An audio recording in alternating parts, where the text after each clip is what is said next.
I will never forget when I met John Shetrone. The year was 2005, and I was a newly promoted major and assigned to the Army's newest organization, the Asymmetric Warfare Group, and we were stationed on Fort Meade, Maryland. We were given the absolute worst possible building on Fort Meade as our headquarters. It was the old Fort Meade Stockade. In 1981, Fort Meade Stockade was used by the government to house an inmate named John Hinckley Jr., which is right after he shot Ronald Reagan. From 1981 forward, the same facility was utilized by a secret squirrel organization that will remain nameless, but when they departed the building as the last occupants, they cut all the cables in the building, rendering all the cables useless. And then fast forward to 2005, this is the building that Fort Meade offered to Asymmetric Warfare Group. We literally went to this building and had to chase a raccoon out of the building, clear out all the cobwebs, and then I realized I need to get this building wired. I approached the Fort Meade IT organization to see if they can help me get it wired. And they made a recommendation that I call this new startup named Vision Technologies, located in Glen Burnie. They've done some work for the base, and it was good work, and I should give them a call.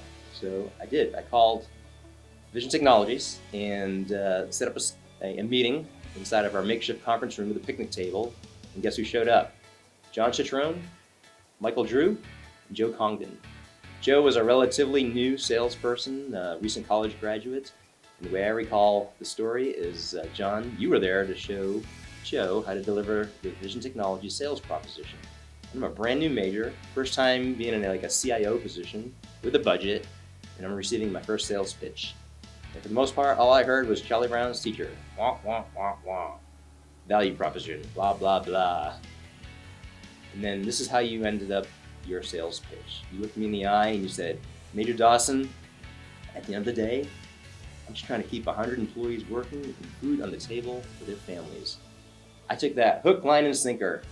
I'm like, wow, the CEO of the company, of a commercial company, actually cares about his employees and their families.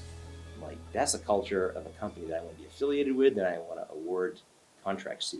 I was able to award a couple contracts to Vision, sole sourced, and he did remarkable work. Vision Technologies immediately made me, as the CIO of the company, of the organization, and all of my teammates raving fans. You helped me be incredibly successful, and you helped get our buildings wired.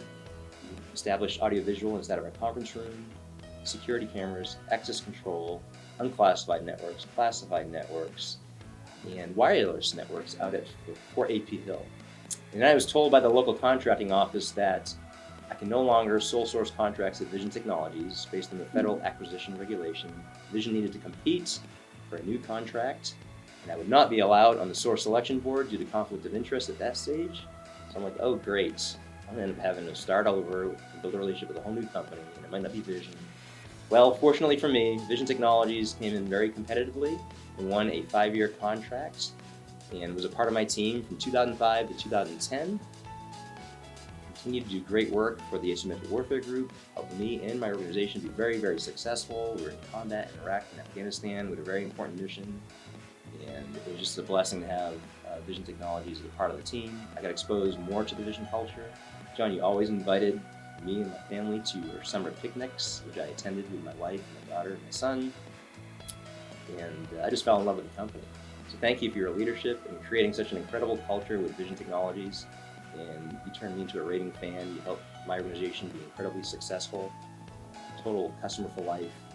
And fast forward to 2020, I changed my LinkedIn status to transitioning on a Saturday. And the first person to call me was John Shetrone.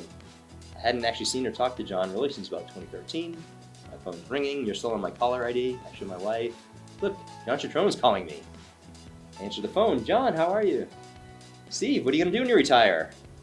Well, I don't know, John. I know what I don't want to do, and I let you know what that was. And you said, have you ever considered working for Vision? And I hadn't. And so many interviews later, I ended up joining the Vision team. So thank you for the opportunity to join your team. When I think about your 30-year career, 2 companies, and everyone that followed you from the first company to the second company, and just the incredible culture that you have inspired here and you've established, you have so much to be proud of. As you sail off into the sunset in your career, I wish you the best of health and happiness. Both you and Colleen, enjoy your retirement. It's well deserved. Thank you for all you've done for me, for the organizations I served in while on active duty. Thank you.